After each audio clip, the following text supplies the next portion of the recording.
Usa ka tingog, usa ka katawhan.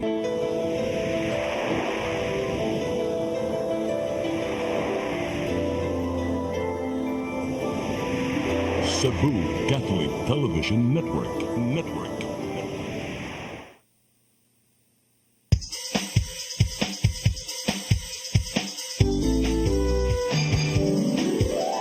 Hello Cebu, maayong punta. Yaksunta ang kahayag nga nagsulti sa matuod, kadagan sa panghit tapo. Hello Cebu, maayong buntag Pinoy.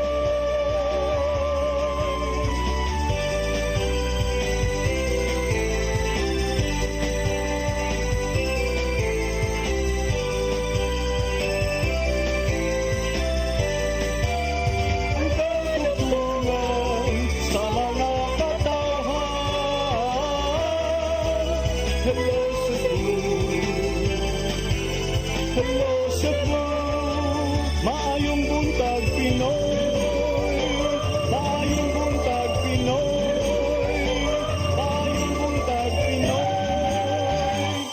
Hello Cebu, mayong buntag Pinoy. Adlaw karon nga Martes, Marso 25, tuig 2025. Sangan sa tong regular host Malu Inocando Tabar, ako si Crystal Joy Felerca. Ako si Attorney John Destacamento. Ug kami mo'y makig-uban kaninyo hangtod karong alas 9 sa buntag. Atong sugdan ang atong tulumanon partner sa pagsuta sa atong weather update gikan sa Pag-asa pinaagi ni Ma'am Janina Marte. Good morning Ma'am Janina. Good morning, Ma'am Obster, o sa atong mga suking paminaw. Muning atong latest update bahin sa kahimtang sa atong panahon karong adlaw. Ang ITCZ o Intertropical Convergence Zone ang padayon nakaapektar sa may habagatang bahin sa Mindanao. Og sa pagkakaron, wala tay ginamonitor na LPA o bulong sa sudod o gawa sa atong Philippine Area of Responsibility. Og para sa atong weather conditions sa Central Visayas, makasinati taong mapanganuron ngadto na sa madag-umon nga kalangitan. Inubanan sa patak-patak nga pag-ulan, pagpanugdog og kilat tungod sa easterlies. O para sa kahimtang sa hangin o kadagatan dinhi sa Kabisayaan lakip ng Cebu, padayon gihapon kita makasinati sa hinay ngadto na sa kasarangan na pagguro sa hangin, gikan sa silangan ngadto na sa amihanang silangan, dinang atong kadagatan pagmalinawon ngadto na sa kasarangan ng mga pagbalon. Dinhi sa Cebu atong kadagatan kay mo taob unyang alas 7:28 sa gabi ug muhunas kini ugma sa alas 3:51 sa kadlawon. Temperatura karong adlaw kay nasa 25 ngadto na sa 31 degrees centigrado ug ang atong haring adlaw kay mosalop unyang alas 5:55 sa hapon. Philippine Standard Time kay 8:09 na og mo ng atong latest weather update gikan diri sa buhatan sa DOST Pag-asa Mactan. Kini si Janina Marte, mayong buntag ug daghang salamat. Daghang salamat Ma'am Janina Marte gikan sa Pag-asa Visayas Mactan ug mayong buntag ninyong tanan diha sa inyong buhatan. Mao kadtong atong weather update karong adlaw ug karon atong tan-awon ang mga front pages sa atong lokal ug national nga mga pamantalaan. Atong sugdan sa Sunstar Daily. Sa Sunstar, Paknaan Inferno left hundreds homeless. Sa Super Balita, 805 biktima sa sunog sa Paknaan. Sa The Freeman, massive fire hits Mandaue. Man hit, killed by responding fire truck. Sa Banat News, motor versus fire truck usa patay atol sa sunog sa Paknaan, Mandaue City. Sa Philippine Daily Inquirer, respect rights in fake news. In fake news fight, government urge. Sa The Philippine Star, Palaces, Rudy compared self to Hitler, not Ninoy. Sa Manila Bulletin, Marcos may meet Trump in mid-2025. Ug sa Tempo, maximum tolerance, cops ordered to observe rallyists' rights in 3-day transport strike. Mao kadto ang mga front pages sa atong lokal ug national nga mga pamantalaan. Sa atong pagbalik, atong sayran ang mga balita nga nahitbo sa atong CCTN News Department. Please stand by. Hello Cebu, hello Cebu, maayong buntag Pinoy, maayong buntag Pinoy, maayong buntag Pinoy. Discover discover the beauty of the Philippines.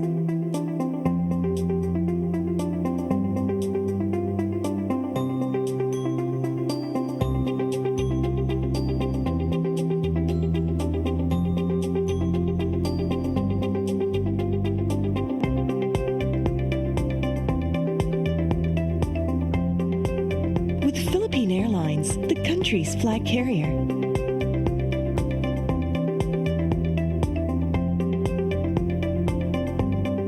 The airline that lets you feel the warmth of the nation.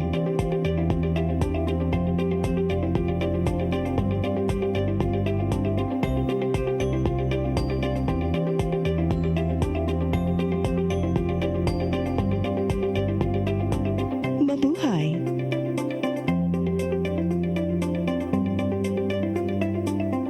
Kaiba sa mga politiko, matagal nang ginagawa ni Ariel Quirubin ang ipaglaban tayo. Kahit sariling buhay inaalay. Ngayon, iba ang laban. Pero tuloy ang misyon ni Ariel Quirubin, ang ipaglaban tayo. Kung medalya ang sukatan at hindi pera, si Ariel Quirubin ang ating bayani na karapat-dapat sa Senado. Pag may Ariel Quirubin sa Senado, may bayani tayo sigurado. Ito ang programa kung saan magko-collaborate ang ating mga ozone na doctors para ibahagi ang kanilang kaalamang medikal. I believe with all my heart that the Lord is allowing us to understand that He's the one who are extending this life and we have to really take care of our life. Yes. Matag episode among ipaambit ninyo ang mga healing testimonies. Everyday pag-gising mo, iisip ko kung ilang taon na lang yung nakatagal ko, yung ganun. This is your path to a new start. OzoneMed Wellness Clinic New Start. Napapanood every Saturday 8 to 9 a.m. Og ang replay airing matag Miyerkules 1:00 hangtod 2:00 sa hapon dinhilang sa CCTN Channel 47.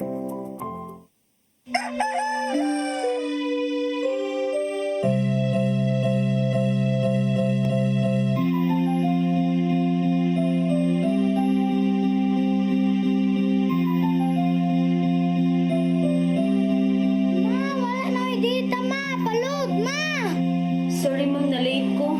Nangita pa mong gugod para internet sa kong anak ma'am.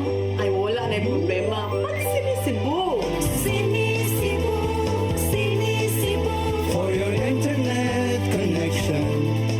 And for the signal of your cable TV. So fast and straight the transmission to your home. Sinisibo! Sinisibo, sinisibo. Offers you to have fiber optics. For your viewing experience, perfect and clear so far. So great and affordable for you to enjoy. Sinisibo.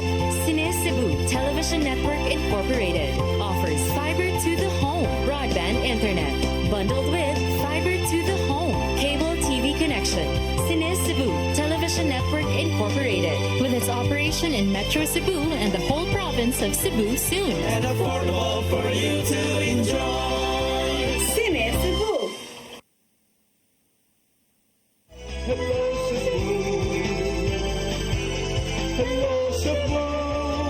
Maayong buntag Pinoy. Maayong buntag Pinoy.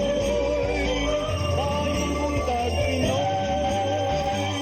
Balik ta sa Hello Cebu, mayong buntag Pinoy. Ug karon ato ng sayran ang mga balita nga nahipos sa atong CCTN News Department. Naguna sa mga balita, Vice Presidente Sara Duterte na mahayag nga napakyas ang kasamtangang administrasyon ni Presidente Bongbong Marcos sa pagduma sa nasud. Samtang maoy pangutana karon sa Malacañang kung kinsa ang makabintaha o galing muhawa sa katungdanan ang presidente. Ang kasayuran ni hatod ni Mary Rose Sagarino. Giangko ni Vice Presidente Sara Duterte nga napakyas si Presidente Ferdinand Bongbong Marcos Jr. sa pagdumala sa nasod maong kinahanglan siyang mukanaog sa pwesto. Gipalanog niya kini atol sa panagtapok sa mga supporters ni kanhi Presidente Rodrigo Duterte sa The Hague sa the Netherlands. Nahitabo kini pipila ka adlaw sa dili pa ang 18th birthday sa maong kanhi opisyal karong Biyernes. Sa gihapon, gipalanog sa mga supporters nga ipabalik na sa Pilipinas ang kanhi Presidente. Taliwa man kini sa kasong crimes against humanity nga gisang at batok ni Duterte sa International Criminal Court. Dahil nasa mga polisiya mo at desisyon mo ang kinabukasan ng kabataan at ng bansa. Kaya yung pagsasabi na hindi mahalaga ang drug test sa aking kapasidad at abilidad na mamuno is tantamount to betrayal of public trust. Samtang gihulagway usab ni Duterte nga delikado alang sa iyang amahan sa higayong mobalik siya sa Pilipinas. Suma pa ni VP Sara nga basin susama usab ang mamahimong dangatan ni kanhi Senador Ninoy Aquino nga gipusil sa dihang niabot na sa nasod. Apan wala kini gikalipay sa Malacañang tungod kay susama lang ang kanhi presidente kang Adolf Hitler nga usa ka bantugang diktador. Nakapangutana na lang si Palace Press Officer Undersecretary Claire Castro kung kinsa man ang makabintaha kung ma-resign man ang kasamtangang presidente. Saan po ba nakukuha itong mga kwento na ganito? Saan po nakukuha ang pagkukumpara kay dating Ninoy Aquino? Saan nakukuha yung mga threats? As a matter of fact, hanggang ngayon yung sinasabing threats kay VP Sara, hindi pa rin po na ipapakita sa NBI at saka sa PNP. Samtang nangayo na og ebidensya ang pre-trial chamber sa ICC sunod buwan sa dili pa ang confirmation of charges hearing karong Setyembre. Gihangyo usab sa chamber ang defense team kung magkinahanglan pa ba sila og investigasyon kabahin sa maong kaso. Mary Rose Sagarino, CCTN News. Samtang grupo sa mga transport cooperative sa Sugbo na nawagan sa gobyerno nga magbaton og klarong lagda sa PUV Modernization Program. Apil sa ilang hisgutan uban ang Transportation Secretary mao ang interes nga mogamit sa Cebu Bus Rapid Transit. Ang kasayuran ni hatod ni Gian Navarro. Imbes nga magpaygayon og liyog protesta, gipaagi na lang sa kahiniusang mensahe ang gipadangat sa Federation of Cebu Transport Cooperative. Buot ning grupo sa mga transport co-ops ang klarong lagda bahin sa PUV Modernization Program sa gobyerno. Sumapa silang chairperson nga si Ellen Maghanoy nga mopasulabi ang kabalaka sa gayong adunay kabag-uhan sa liderato sa transport sector. Nakita nila nga atras abante ang pagmodernize sa public jeepney paglabay na sa mga katuigan bisan pa man og 96% na ang nakakomply niini sa pagkakaron. Kung ani man lang ta-permit nga murag mag-atras abante ta every time. Pangulbaan may asa mi padingon every time na nay changes sa official sa katong government. Murag ang modernization program murag naglutaw permit walay kasiguraduhan. Apan bisan pa man, nagpabiling hugot ang pagsuporta ning mga grupo sa PUV Modernization Program sa gobyerno. Sumapausab sa mga kaubanan nga sama sa uban pa mga kooperatiba, buot usab silang mulambo sa umaabot. Ang atong mga direktor dili na pwede pahawaon karong panahon na. Kaya abing ninyo sila kaluha na sila sukad paghimo ani atong modernization program. Unsay mahitabo ug wagtango na sila. Ang atong programa posible nga mawagtang pod. Aron mapalig-on pa kini, makigtagbo sila og mga lawa sa kadaguan sa Department of Transportation. Makigdialogo sila ni DOTR Secretary Viventure Dizon og ipadayag ang ilahang mga naangkong suliran. Apil silang hisgutan mao ang mamahimong dangatan nila sa higayong mag-operate na ang Cebu Bus Rapid Transit Project kung diin adunay mga modern jeepney nga maapektuhan. Bisan pa man og matandog ang pipila ka mga ruta, buot usab sa FCTC nga kung mahimo, sila usab ang modumala unta sa mga bus nga nagdagan sa BRT lane. Karon sa pagkakaroon, padagana na mong MPUJ, hinay-hinay, transition period every 6 months, 12 months, 18 months, hinay-hinay na transition period. Ang katong among modern jeep, among hinay-hinay ang ilis, o katong bus. Wala usab lagi kalipay ang nimong baruganan sa grupong Manibela bahin sa questionabling ihap sa mga nakakomply sa PUV Modernization Program. Maong gilusad nila ang tulo ka adlaw nga transport strike sa pipila ka bahin sa nasod. Samtang dinhi sa Sugbo, gikumpirmar sa Piston Cebu nga wala sila nagpahigayon og susamang protesta apan gitaho nila ang nahimong desisyon sa grupong Manibela. Gian Navarro, CCTN News. Sa pagpadayon sa atong mga balita, 200 ka mga panimay na ugdaw sa sunog sa nga niulbo sa Zone Talong, Barangay Paknaan sa syudad sa Mandawi ni adtong Domingo sa gabi. Problema sa linya sa kuryente usa sa gitanaw nga hinungdan sa sunog. Ang kasayuran ni hatod ni Mary Rose Sagarino. Human sa kapin 12 ka tuig gikan niadtong tuig 2012, laing sunog na usab ang nasinati sa mga taga Zone Talong o gani giingon nga mas dako kini itandi kaniadto. Sa listahan sa City Social Welfare and Services sa mga biktima sa sunog, moabot sa 177 ang mga tag-iya sa Panimay, usa ang partially damaged ug 66 ang grantor o sharer. Sila kasamtangang gihikling sa 6.5 gym sa Barangay Paknaan. Ang sunog miigo sa Zone Talong gireport alas 7:35 kagabi. Giisa kini ngadto sa 4th alarm alas 8:04 ug hingpit nga napaong alas 10:37. 200 ka Panimaya ang naugdaw ug mibilin og danyos nga 3 milyones pesos. Padayon pa ang investigasyon sa Mandawi City Fire Office apan aduna na sila gisusi nga posibleng hinungdan sa sunog. Ang owner sa balay is Miss Juliet Boscano. Gipabangan niya ni kini kang Mr. Joseph Pacaldo ang balay mismo. So bisa pagpahinabi namo nakadungog siya nga naay ga piti-piti. So possible na mong angle ani is electrical wire, 40 wire. Mubalik pa sa lugar na sunugan ang mga investigador aron pagkuha og sample sa Panimay kung asa nagsugod ang kayo. Ipadaki ni sa laboratory ngadto sa Maynila. Sa kasamtangan ang mga nasunugan pabilin nga magpuyo sa modular tent sa gym sa Barangay Paknaan. Sila giasikaso sa sakop sa CSWS. Panawagan karon nila ang hinanaling tabang.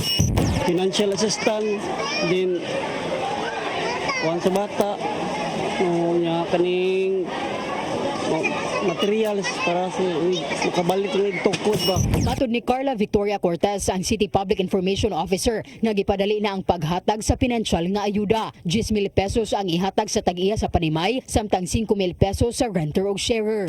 Nara gyud na ihatag, and then I am sure that it will be given immediately good as soon as possible. Thierry Rose Sagarino, CCTN News.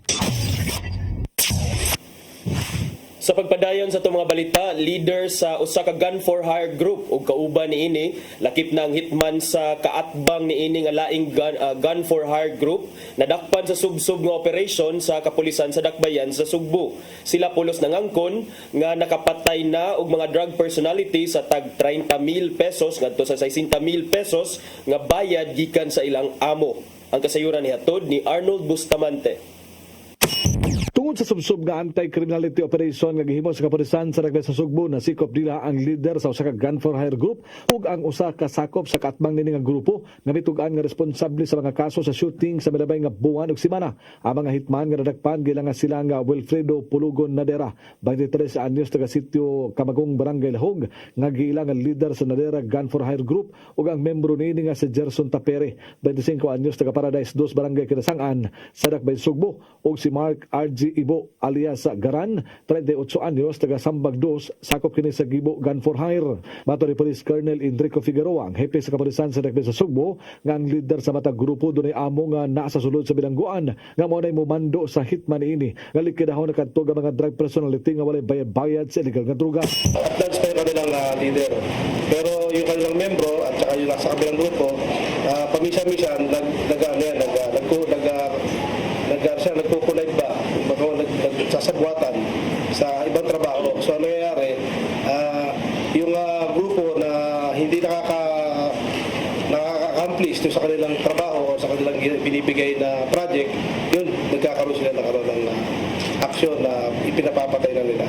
Ginasunan usab kini sa hepe sa kapulisan sa Central Visayas, Police Brigadier General Rodrigo Maranan, di nakuha nila ang impormasyon gikan mismo sa bawang mga suspitsado. Kami hatag na sila nga pamahayag sa gihimong investigasyon.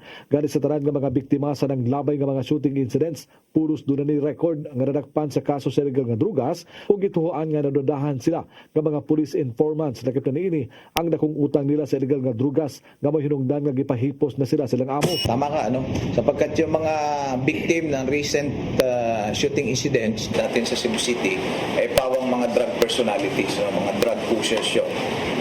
So kung titingnan mo in a bigger picture, ini-eliminate nila yung kanilang mga drug pushers on reasons na baka napapaghinalaan na police informant or maybe they are pocketing some of the proceeds of their illegal activities kaya nila ninyo yung utang. Yun, yung utang. Pwede yun. Kaya pinapatay nitong mga gun for hires na ginagamit ng mga drug syndicates. tulo ka mga suspitsado pulos ng angkon nga nakapatay sila din ang bayad human sila makapatay magikan kini sa 30,000 ngadto na sa 60,000 pesos. Wala pay labot niini ang suhol sa driver sa motorsiklo nga ilang sakyan. Sinadera mitugan nga makapito na siya nakapatay din ang ilang gipangtira mao kadto nga mga nalambigit sa illegal nga druga samtang si Ibo 16 na katuig nga nahimong gun for hire ug ubay-ubay no sa mangyang napatay. Kaso, drugs. Pila bayad sa imong sir? 30, 40, pero dili na siya imuha lang apil na siya sa katong murag driver.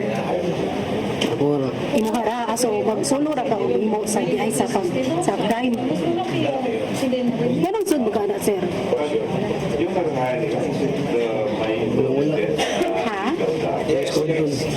Maong kalambuan matod ni Maranan nga mahunong naon niya ang mga kaso sa pusil sa Dakbayan Sugbo tungod kay nakuha na nila ang leader ug ang pipila ka sakop sa kaatbang nini nga grupo. Miawhag si Maranan sa mga Sugboanon nga diri ang ayan nga maalarma sanglit nadagpa naman nila ang mga notadong kriminal. Well, sa ngayon hindi naman dapat magbigay ng undue alarm sapagkat huli na nga natin, ano? Yun naman ang trabaho ng PNP, ano? As much as possible, we want that no crime should be committed. We want to prevent all crimes. But dahil nga sa hindi naman kaya nating lagyan ng police every nook and cranny of this biggest city, the most populated city, the biggest city, ang sunod natin ginagawa dyan, pag may krimen na nangyari, then we solve it immediately. We arrest the perpetrator, we file case, and we put him in jail. So yun ang ating ginawa. May mga membro sa matag grupo ang gihanting karon sa kapulisan sa siyudad sa Sugbo, kailang gitinguha nga madakpan alang sa kalinaw ug kahusay sa dakbayan. Arnold Bustamante, CCTV. Sa atong uwahing balita, patay ang usa ka 26 anyos nga service crew sa usa ka iladong fast food. Samtang nadangat sa tambalanan ang angkas niini nga usa-usab ka service crew. Human mabangga og sakyanan ang ilang gisakyang motor sa dakbayan sa Lapu-Lapu. Ang namatayng biktima matud pa sa inahan usa kini ka graduating student ug padong naunta kining ma-promote sa iyang trabaho. Aniya ang dugang kasayuran.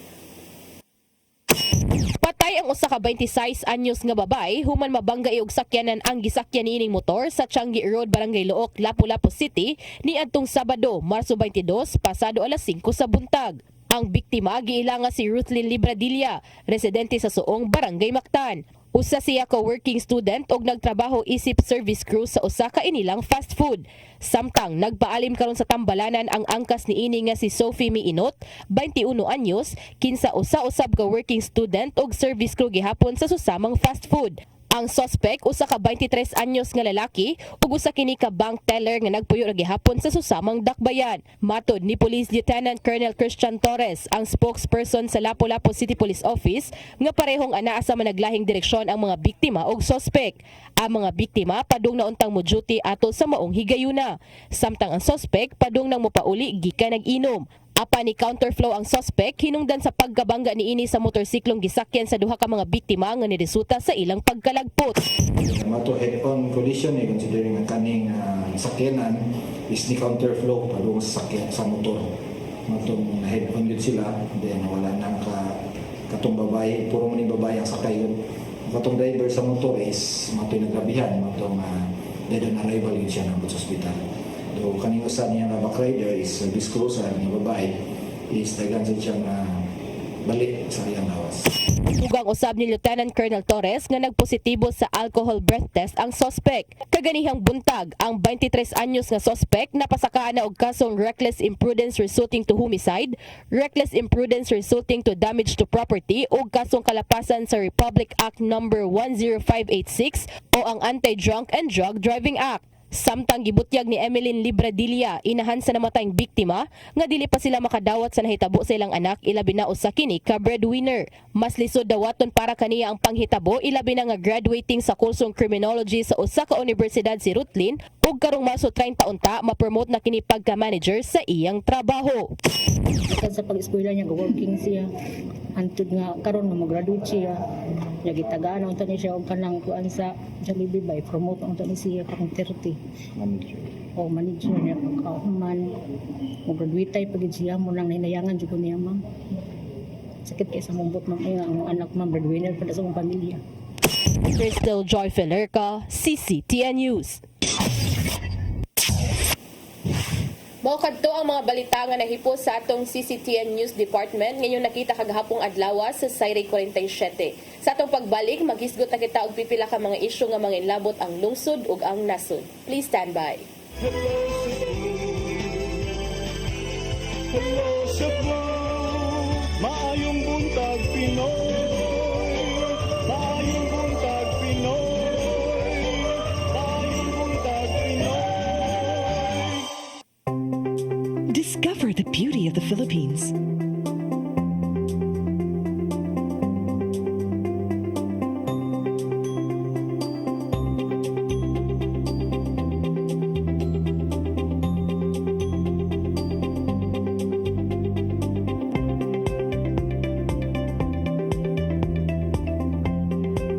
With Philippine Airlines, the country's flag carrier.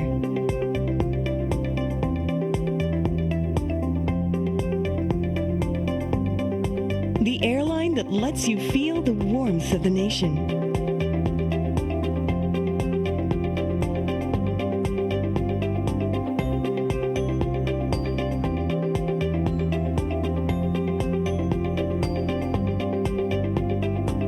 Mabuhay!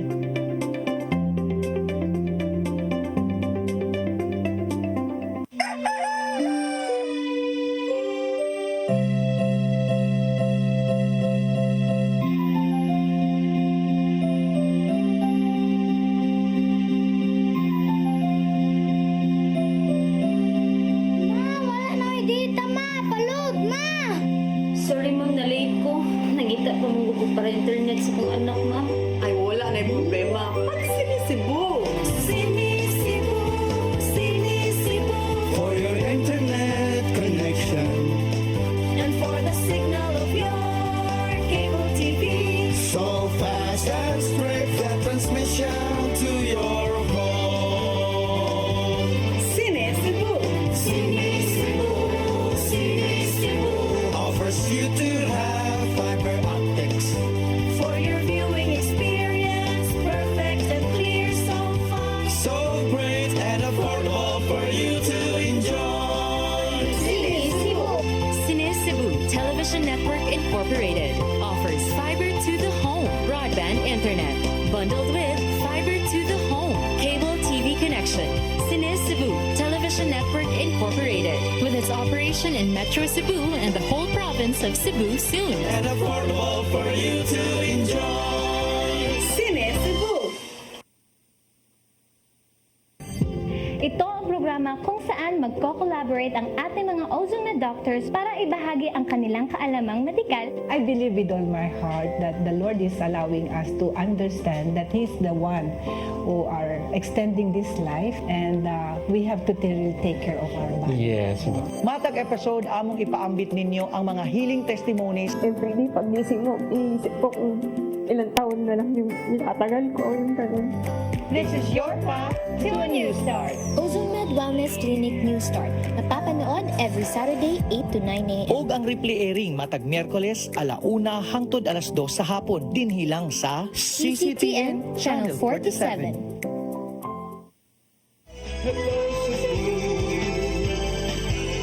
Hello Cebu, maayong buntag Pinoy. Maayong buntag Pinoy. Maayong buntag Pinoy.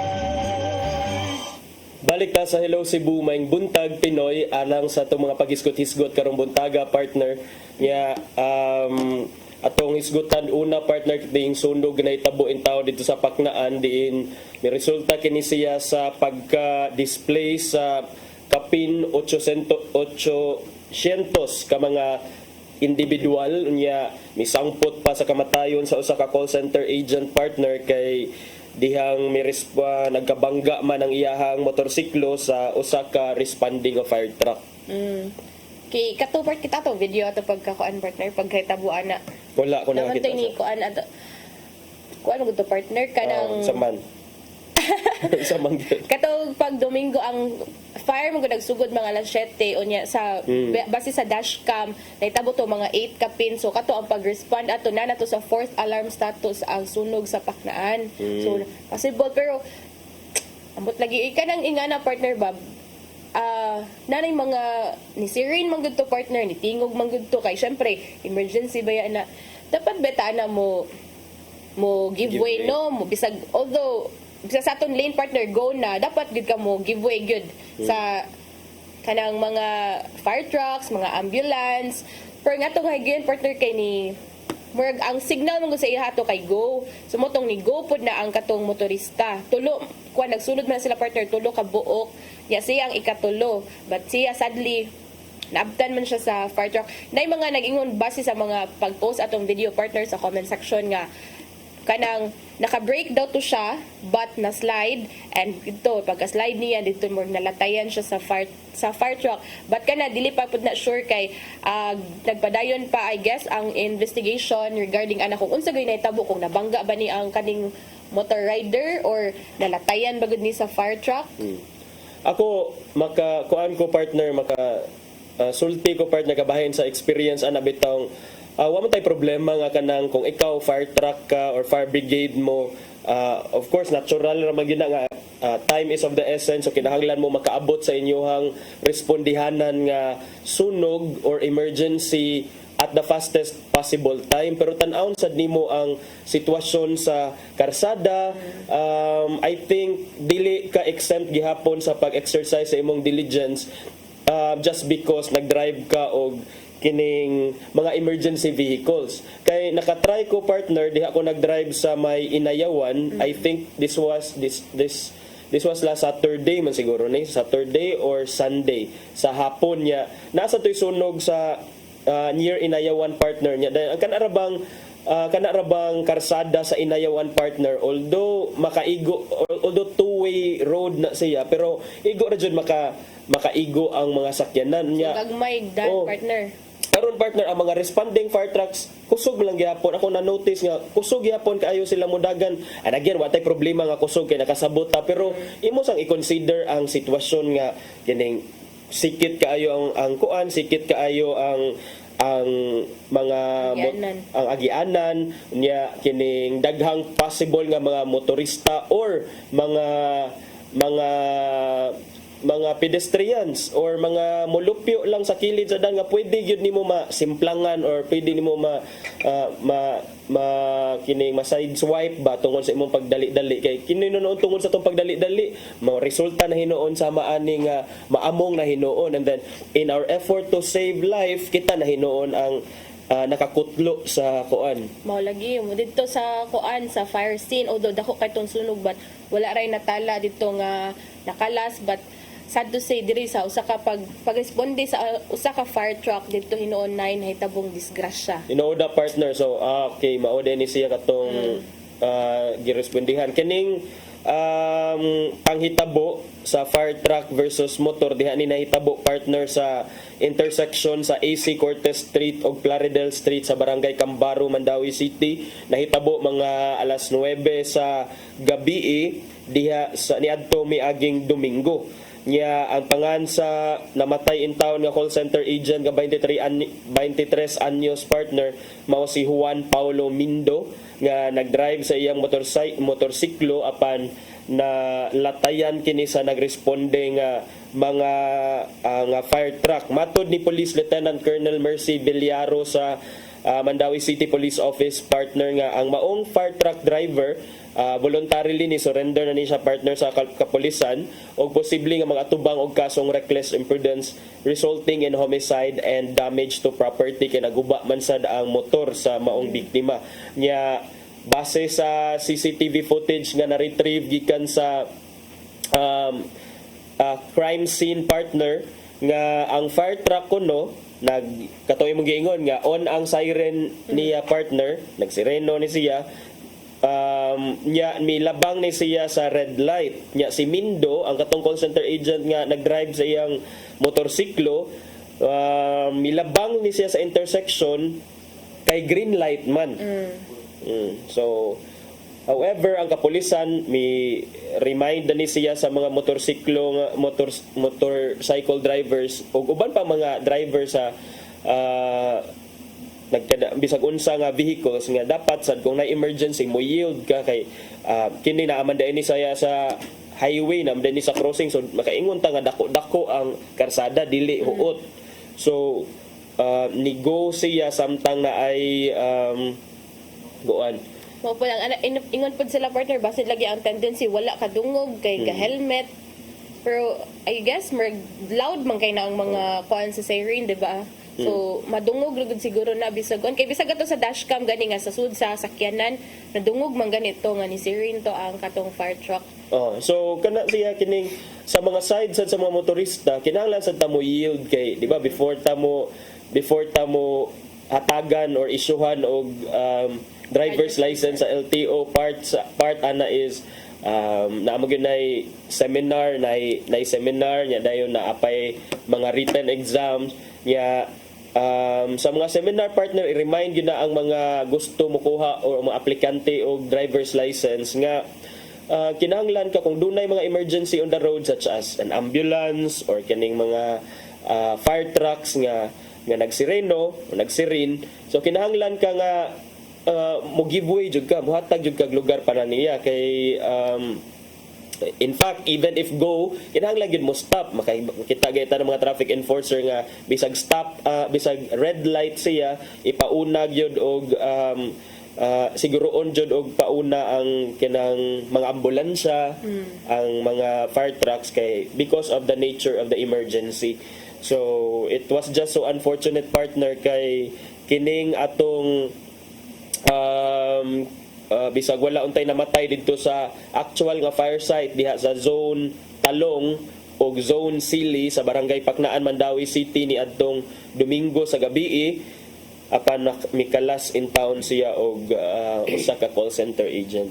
Malagi reminder na lang gid sa atong mga motorista partner ug sa side pod sa atong authorities nga although sa gingon pa nimo partner time is very important nga kailangan nila magpaspas sa ilang pagresponde but again kanalagi ang safety sa kadalanan kay wag ta kay baw kung kanus atap makasugat og disgrasya. Unya ang kining labing dako nga sunog nga miulbo diha sa Mandawi City mo lang giingon during the fire prevention month of March.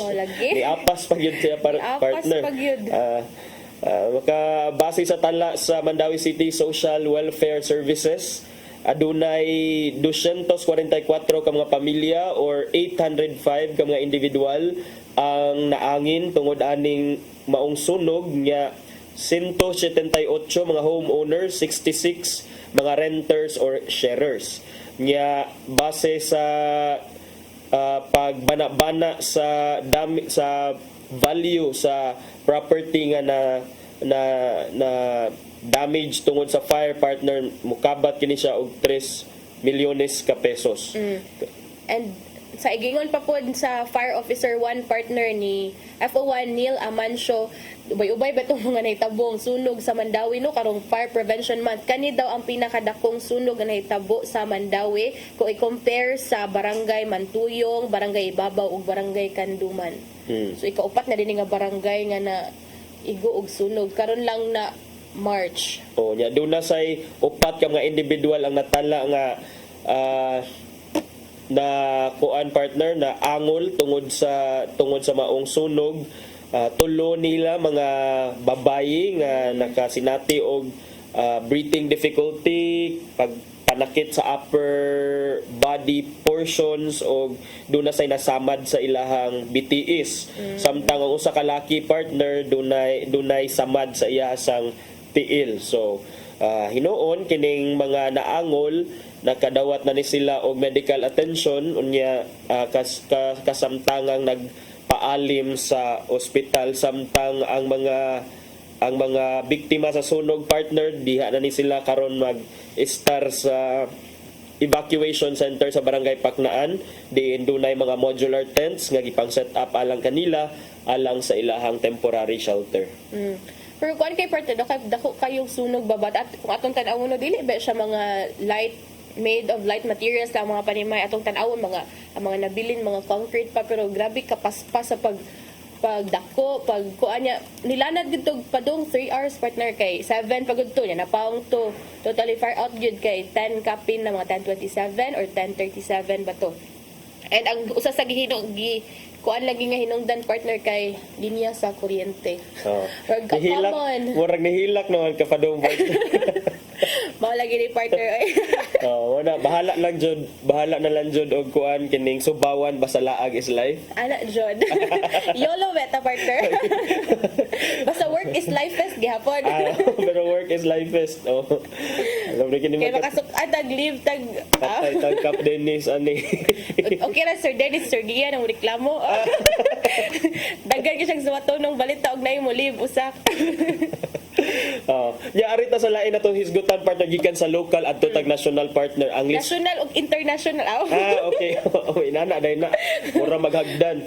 Pero ako buot hisgutan karon partner kay murag ang listahan sa mga nakadawat sa confidential fund sa Office of the Vice President nagka kuan man gyud partner the list is becoming funnier and funnier kuno and stranger kay Ano murag weird naman kaayo mga pangan naamay mgoy bag-ong listahan partner sa mga nakadawat sa confidential fund sa Office of the Vice President niya matud pa dunay mga Amoy Liu, Fernan Amoy o Jug Di Asin. Kailan ka ani mga tawhana partner? Well, dito mag-judge if nagay apelido or pangan ngayon na pero Insa man nila mga team asing, mga sour smelling recipients of the confidential funds. Matod pa ni House Deputy Majority Leader Paulo Ortega the 5th niadtong Domingo nga nagkakuryoso man ang mga pangan sa nakadawat sa confidential fund sa ni Vice President Sara Duterte kay aside na tong giingon na pay mga lain nga mga funny names. They were among the supposed recipients sa 112.5 million nga confidential funds gikan sa Department of Education while it was still being headed by the Vice President partner. Yamato ni Ortega nga kining mga pangan part ni siya sa ilahang nakitaan sa ilahang pag-review sa mga evidence against Duterte, Sara Duterte, particularly the alleged fake acknowledgement receipts for the 602.5 million confidential funds spent by the Office of the President and also DepEd. This is in preparation kuno alang sa impeachment trial ni Duterte. Pero for you partner, dili ka ni siya nga nang gi-divert lang sa mga kaalyado ni Presidente Bongbong Marcos ang issue. Namagay uban nga basig namagay ni uban sa social media nga ang comment inyo sang gibuhi ang mga karaan nga issue partner sa imong masultian na. Although wala silang i-divert partner, pero siguro that's still important thing na kailangan i-tackle, ibalik-balik kay up until now nagpadayon pa ba yung investigation about aning confidential funds and wag gyapon tay answer regarding ani. So if that's a important matter nga kinahanglan i-tackle, then why not? Dayon in preparation man kuno ni sa impeachment trial nga magsugod karong Hunyo. Kining mga listahan sa pangan partner nga atong pangsulti mga mao ni ang mga pangan nga gi-submit sa Office of the Vice President og DepEd dito sa Commission on Audit. Commission on Audit partner. Reportedly it does not match any records itaaning. Paitaaning puro magpislango ang dili. Wala kuno ni match any records with the Philippine Statistics Authority partner. The same ba na sa nagyapon katong previous partner katong mga chipi, piatos, wala gyapon ti record sa PSA, di ba? Kabatch ni sila ni Mary Grace Piatos, Renan Piatos, Pia Piatos Lim, Xiaome Ocho, J Kamote, Migi Mango og lima ka mga tao nga listed only as Dodong. So lahi bag-o na po din nga list ang kaning bag-o ni siya nga list kanang mga amoy. Ako last updated ko part katong kamote, katong mga pagkaon. Lain to sila. Mga nag-una. Okay mo din ingon kag bag-o nana po din nila in. Pagka Domingo ra man nila gipagawas. Katong nag-YOLO ka partner. Last week pa bud ko nag-YOLO. Pag weekend late post. Pag weekend partner one rest ta kay parang naningil ng lawas. As of kagahapon ni Monday, si Vice President Sara Duterte wala pa hinuon siya mi-issue og official nga statement kabahin aning bag-o nga listahan sa giingon nga suspicious names kuno of mga recipients or beneficiaries sa iyang confidential funds as revealed by Ortega. So ato ning atangan partner kung unsa na sa isulti ani or kung motingog ba at all si Vice President. Sa giyon pa ni Ortega, partner, ningon siya, una may chichirya, may cellphone at may prutas, sumunod ang dodonggang. Ngayon naman, nandito na ang team amoy asim. Kung sa listahan pa lang ay maasim na ang dating ng peking mga pangalan, paano pa kaya sa mga transaksyon mismo? Yeah, so na partner. Pero anyways, hopefully ma-shed light na during the impeachment trial kay adto naman yun na ipagawas ang tanang mga ebidensya, ipakita to prove the articles of impeachment against the Vice President. So let's see kung unsaon sa di pag-alkontra sa kampo sad sa Vice Presidente kining mga pasangil bato kaniya kay for the longest time wala man ni siya ni pakita, wala man ni niya gitubag kini mga issue kabahin sa giunsa niya paggasto ang iyahang mga confidential funds. Hopefully ma-shed light taan na sa mas sumusunod nga buwan. Lagi kay sa ila pang partner nagduda na sila giunsa ko ingani gid mo kadudahan gid daw kayo kay mo gipang mugna na lang gid yung mga pangan but kana ato lang huwaton nga motubag si VP Sara or yang kampo para sa giyon pa nimo partner ma-shed light tang tanan kung tinuod ba gud ni kay base ba silang record wa ni PSA record wa ni mga katong sa no government record gud ni kaning mga tawhana nga gipang kaning mga names kanang gawas sa confidential funds. Tinuod na partner so mo na nga listener kailangan lagi magbugna tag pangan or kanang atong panganlan atong mga mga anak in the future kanang katuhuan gud siguro partner no kay wala ma-question man if dili katuuhan kung makadawat mga confidential funds ya dili katuuhan na lisod na pero kini again mao ni ang mga pangan nga gisubmit sa COA and wa ta kahibaw sad unsa jud ang mga COA rules or COA guidelines pertaining to the spending of of confidential funds kinahanglan gud toy niingon sa social media nga maugani nga confidential funds kay ang man sag imuhang i-expose kuno ang tinuod nga identity sa mga recipients. Maugani gitawag confidential funds kay ang the way it is spent kuno kay dapat confidential but let's see kung unsa gyud ang tinuod nga proseso kabahin na anak partner kay aron atong masabtan nya mo na nga hopefully lang sad kani mga gipambuhat sa ato ang mga congressmen nga dili lang sad ni siya kining dili lang ni siya way to divert the issues confronting the administration kay na may niingon gud nga inyo lang gi simang ang mga issue kay para lang ang mga mas importante nga issue sa katilingban especially sa administration ni Presidente Bongbong Marcos among makalimtan but mailahasod na partner magid og tungod kay murag nakuha naman tas time partner 8:55 dali napakahigutan sige tagad kay 2 minutes partner joke na to partner kay kuan ba kay kung si Sir Gian tilokon mo ganun Sir Gian tilokon mahumantag mga 9:05 ato nang ipadangat ang giandam ni Tatay Dodong Nimshua nga pulong og kinabuhi.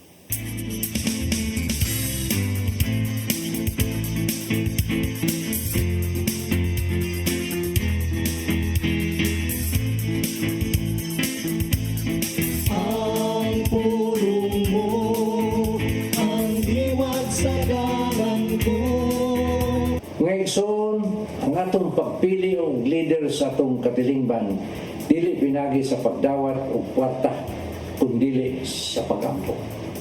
Dili kita magpadala sa salapi kay sa 1 Timoteo 6:10 nagingon kay ang pagkamahigugmaon sa salapi mo'y tinubdan sa tanang pagkadautan.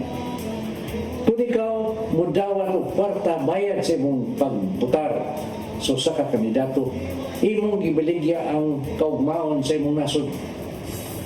Ang eleksyon naghatag kanato og pagpili sa mayong kandidato nga gituan natong mangulo alang sa mayong paglambok.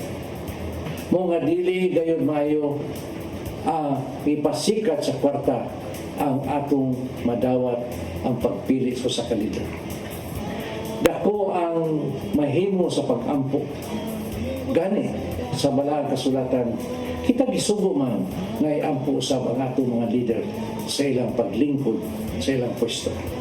Sa 1 Timoteo 2, uno ato sa 2 nag-ingon, usa o hanggon ko kamo, una sa tanan nga kinanglan himuon ang mga pag-ampo.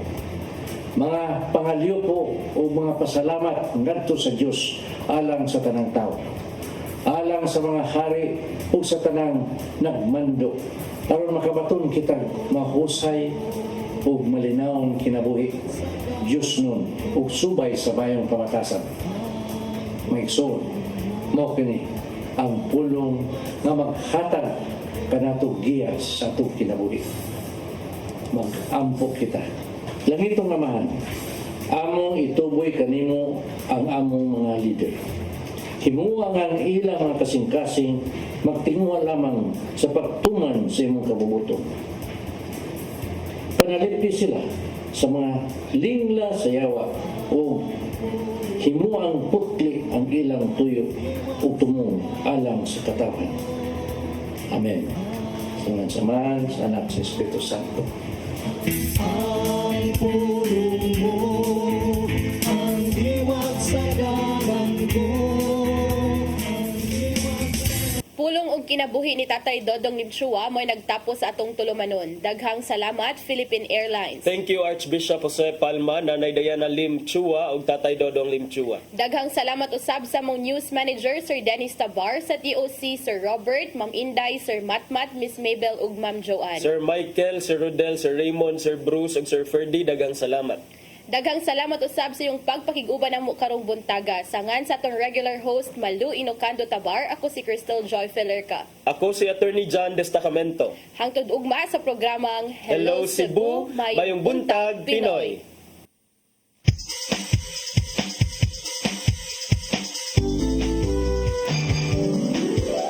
Hello Cebu, mayong buntag, nagsinta ang kahayag. Usa ka pagtuo, usa ka tingog.